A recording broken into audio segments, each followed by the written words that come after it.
수상한 돈거래 문다혜 요거 좀 얘기 들어가 보겠습니다.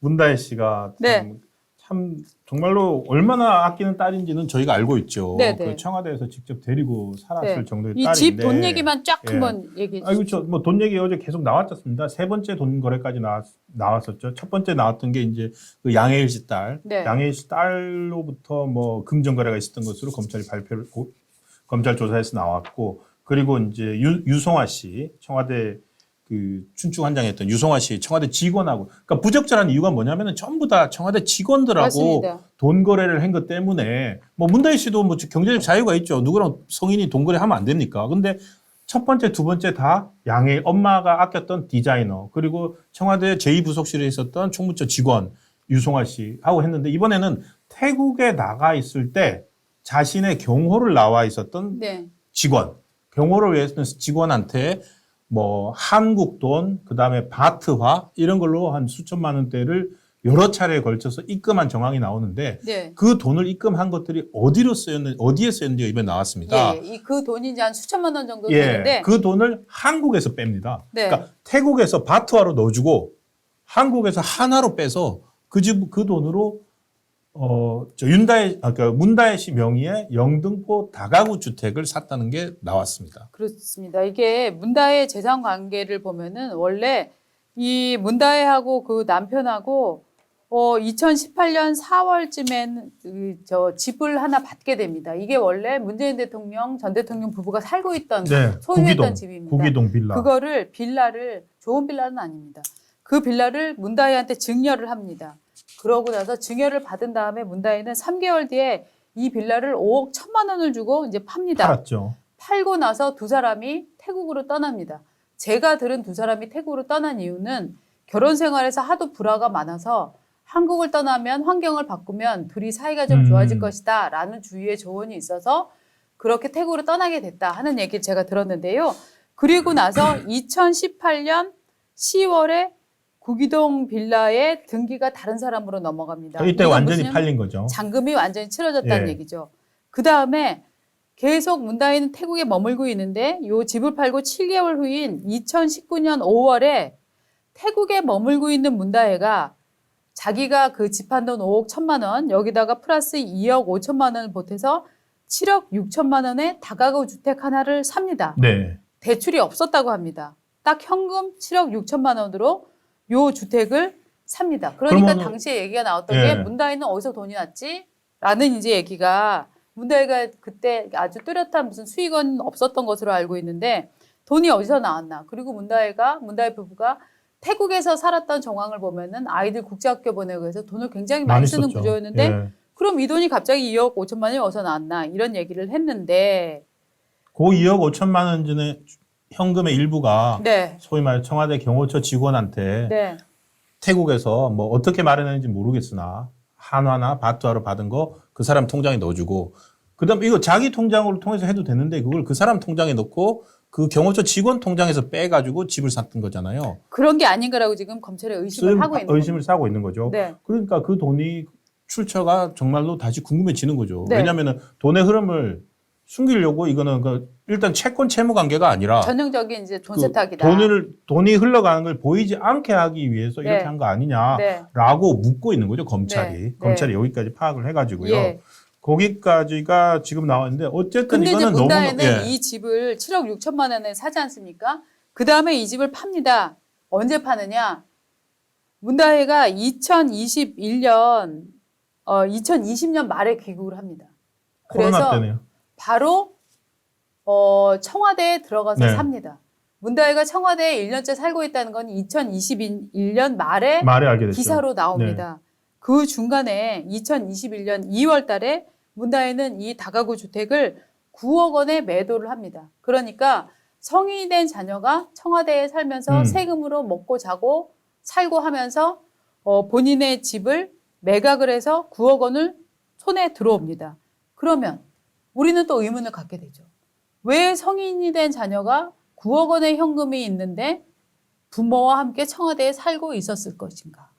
그렇죠? 그럼 보통은 경우에는 이제 그 9억 원으로 다른 전셋집을 가거나 집을 사거나. 그런데 이제 굳이 청와대에 와서 살았다는 건 뭐냐면 그 9억 원을 가지고서 다른 데 썼거나 네. 뭐 다른 주식에 투자를 했거나 네. 아니면 뭐 집을 샀거나 네. 다른 형태의 그 경제 활동을 하기 위해서 했을 가능성이 크죠. 네. 그러니까 본인이 그러니까 성인 자녀가 들어와서 한 것 자체가 이상했거든요. 그래서 그런 추정을 하고 있는데 어쨌든 너무너무 비상식적인 돈 거래를 네. 청와대 직원 3명과 당시에 현직 대통령의 딸이 했기 때문에 네. 제대로 된 금전 거래였는지 아니면은 특히나 유성화 씨 같은 경우에는 네. 총무처에서 일을 했습니다. 청와대 총무실에서 일했는데 거기는 그 관본권을 또 다루는 데예요. 맞습니다. 그 관본권 다루는 데이기 때문에 네. 그 돈은 또 어디서 나왔는지 예. 여러 가지를 계속 의심을 할 수밖에 없는 정황이 나오는데 예. 이게 지금 문재인 전 대통령의 그 가족 주변을 이렇게 옥죄어오고 있다, 수사를 하고 있다. 그렇죠. 그런 정황이 되는 거죠. 네.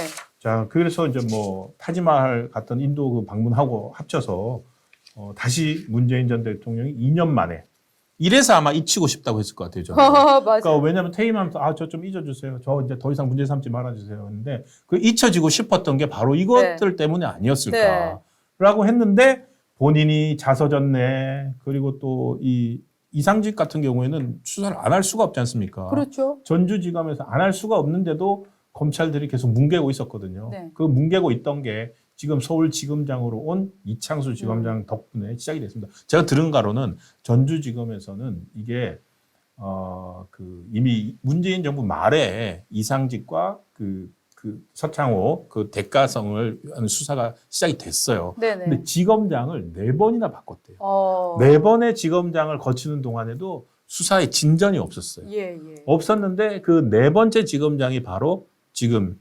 서울중앙지검장 내 이창수 네. 지검장이라는 거예요. 정권이 바뀐 영향이 이제 크겠죠. 그리고 예. 그리고 이창수가 결국 일을 했기 때문에 네. 또 발탁이 된 거 네. 아니냐라고 늘 생각을 하고 있습니다. 지금 짜이님은 지금 양산마을 양산 사저 지을 때 11억 그 사인에게 빌렸다고 했었잖아. 그것도 좀 취재해봐 이렇게 지금 말씀을 하셨습니다. 많이들 말씀하십니다. 예, 네. 알겠습니다.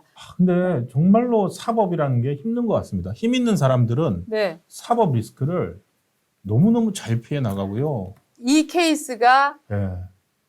저는 김호중 씨 케이스라고 생각합니다. 그러니까 왜냐하면 저는 김호중 그대로 배운 것 같아요. 저는 김호중 씨의 음주운전 문제를 잠깐 얘기를 해보자면 김호중 씨가 저는 그렇게 천인공노할 사건을 저질렀다고 생각은 하지 않습니다. 그러니까 술을 먹을 수 있다고 생각하고 정말 젊은 객기에 음주 사고를 내고 도망갈 수 있다고 생각을 합니다.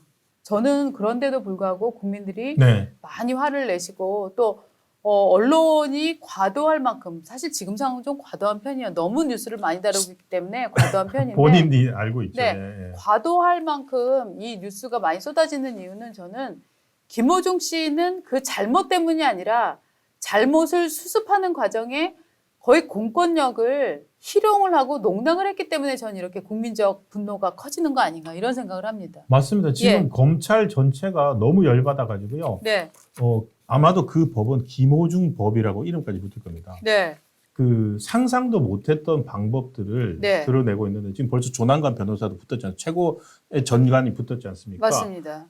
잠깐 정리를 뭐 다 아시겠지만 김호중 같은 경우에 네. 첫 번째 사고 내고서 현장 이탈했습니다. 현장 네. 이탈했고 그다음에 매니저랑 옷 바꿔 입고 네. 매니저가 조사받으러 나갔어요. 그리고서는 한 17시간 가까이 시간을 끌어가지고 음주 네.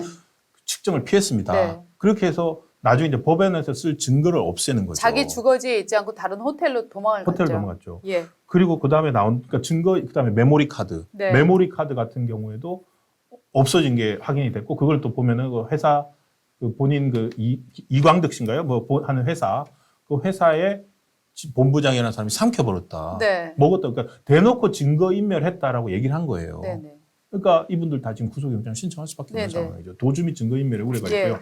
그 중에서도 이거는 제가 오늘 뭐 그러니까 이게 연예 매체인데 연예 매체 기사에서 봤는데요. 아까 호텔로 이동했다 그랬지 않습니까? 호텔로 이동을 하면서 김호중 씨가 일부러 편의점에 가서 맥주를 삽니다. 4캔을 샀다고 합니다. 이 맥주 4캔을 사서 그러면 4캔을 샀으니까 먹었을 거라고 봐야 되겠죠. 네네. 그렇다면 사고 당시에 음주 기록이 네. 증거가 될 수가 없는 거예요. 예, 예. 근데 이게 법률적 공백이랍니다. 네. 이 부분을 이렇게 해버리면은 네. 아무리 음주 사고를 내도 네, 네. 나중에 재판에 가서 예. 저 술 마신 거 맞는데 그때 마셔서 그런데요. 그러니까 그 전에 했던 거를 이게 이 법 이렇게 막을 수 있는 법이 없어가지고 맞습니다. 이 부분을 그 막는 법안을 대검에서 네. 그 음주 교통 사고 후 의도적 추가 음주에 대해서 형사 처벌 규정을 신설해서 네. 법무부에 이번에 입법을 건의한답니다. 네. 그리고 이 법을 김호중법이라고 붙일 거라고 합니다. 네. 근데 이것은 100% 법률 전문가의 조언을 받았을 거라고 당연합니다. 본다는 거죠. 아유, 이거를 어떻게 김호중 씨가 다 그 순간에 생각을 했겠어요. 그러니까 사실은 저는 김호중이라는 정말 불우한 과거를 딛고 일어선 또 노래를 또 예. 보통 잘하지 않습니까? 엄청 노래 노래를 실력으로 엄청 왔죠, 잘하죠. 여기까지. 실력도 이 출중한 이 가수가 이 음주운전 때문에 이렇게 많은 국민들의 지탄을 받는 건 음주운전을 하고 죄송합니다. 제가 어제 정말 뭐에 씌었는지 어제 너무 술을 많이 마시고 운전하다 사고를 냈습니다. 죄송합니다. 제가 죄값을 받겠습니다라고 했으면 그렇게 했어야죠. 저는 반대로 국민들 사이에서 아 그래 뭐 젊은 친구 네. 그럴 수도 있지. 그렇지만 몇 년 자숙은 꼭 해. 하지만 꼭 돌아와. 이렇게 받아줬을 거라고 생각을 하는데 저는 자수하고 네. 나가서 다 죄를 한도 대신에 제가 죄송합니다만 제가 콘서트가 예정이 되어 있고 네. 이것은 저를 아껴주신 팬들과 약속이기 때문에 제 수사는 네. 하더라도 불구속 상태로 네. 제가 콘서트에 나가서 노래하고 그다음에 이제 참여하는 노래 차원에서 콘서트를 하겠습니다라고 했으면 검찰이나 경찰에서 구속 안 하고 수사를 할 수도 있었을 것 같아요. 네, 저는 이런 생각이 들어요. 그러니까 김호중 씨가 정말 공권력과 사법 체계를 농락한 그 빈틈을 잘 노려갖고 농락하고 희롱한 죄가 큰데 또 국민들이 이렇게 화를 내는 이유 중에 하나는 이런 것 같아요. 너 지금 이재명한테 배운 거니? 너 지금 조국한테 배운 거니? 그렇죠. 야, 지금 조국도 이재명도 지금 우리나라가 처리가 지금 잘 안 되고 있다고 나는 생각하는데 내가 좋아하던 가수, 노래 잘하는 가수, 너까지 지금 그걸 배운 거야? 에이, 괘씸해. 저는 반대로 더 정말- 빡친 분 예, 그게 저는 그거에 정말, 화났군요. 예, 그런 부분 때문에 많은 분들이 오히려 예, 분노가 더 커지는 거는 아닐까 그런 생각도 좀 들어요. 그렇습니다. 그러니까 예. 이게 하도 그러니까 어떻게 본다면은 지난 몇 년 동안에 네, 그러니까 저희가 공권력을 농락했다, 뭐 사법 방해다, 뭐 네. 재판 기피다 이런 말을 뭐 항상 보는 건 아니지만 네, 이재명 대표가 뭡니까 단식 해가지고 뭐 재판 안 나가고 네. 그다음에 또 뭐 한다고 안 나가고 네, 그다음에 지금 이화영은 갑자기 재판 받다가 술판 벌여서 검찰에서 내가 사건 조작했다고 맞습니다. 우기고 뭐 또 지금 배소영 같은 경우에도 뭐 검찰에서 했던 말을 다 뒤집어 버리잖아요. 맞습니다. 이런 걸 보면서 이게 옛날에 사법 우리나라가 바뀌었나? 이렇게 법 앞에서 다들 저렇게 아무렇게나 해도 되네? 네, 법 앞에서 그냥 별로 내가 하고 싶은 거짓말 다 해도 피해 나가네? 네, 이런 생각을 예. 저는 김호중만 하겠습니까? 앞으로 만약에요. 다른 일반 시민이 네. 자기 실수나 의도든 해서 잘못을 저질렀을 때 일단 아니다 떼고 온갖 생각을 다 할 것 같아요. 그렇죠. 그리고 근데 이제 깡패들도 다 배울 거예요. 김호중이나 이런 사람들은 그 주변에 일단 뭐 기획사라든가 뭐 또 뭐 권력자라든가 네. 이런 분들이 많으니까 돈을 갖고서 쫙 이제 정관들도 사가지고 아주 하겠죠. 프로 수법을 네. 쫙 이제 전수를 해주니까 이 국민들 입장에서는 뭐냐? 지금 우리 마음을 이렇게 답답하게 해놓고 너는 또 법기술자 사갖고 이렇게 빠져나가려고 해? 야, 내가 그 그림 안 보일 줄 알아? 이거 이재명이 써먹던 수법이잖아. 이화영이 써먹던 네. 수법이잖아. 그쵸. 지금 김혜경이 쓰고 그쵸. 있는 수법이잖아. 네.